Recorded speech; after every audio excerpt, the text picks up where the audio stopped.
வணக்கம்.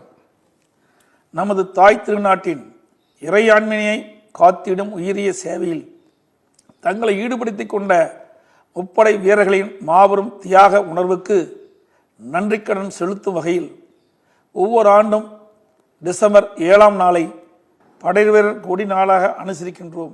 தமது இன்னுயிரை ஈந்த எண்ணற்ற படைவீரர்களது தியாகத்தையும் சேவையும் நாம் மனதார போற்றுகின்ற அதே வேளையில் அவர்களுக்கு எல்லா வகையிலும் உதவிகளை நல்குவதற்கு நாம் கடமைப்பட்டுள்ளோம். அரும்பாடுபட்டு பெற்ற விடுதலையை காப்பாற்றும் பெரும் பணியில் ஈடுபட்ட முப்படை வீரர்களின் குடும்பத்தாரின் நலனை காப்பதில் தமிழ்நாடு என்றென்றும் முன்னணியில் திகழ்கின்றது.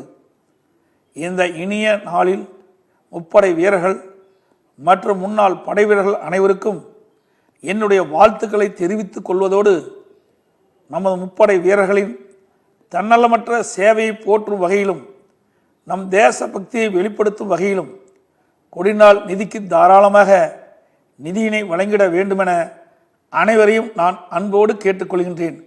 நன்றி, வணக்கம்.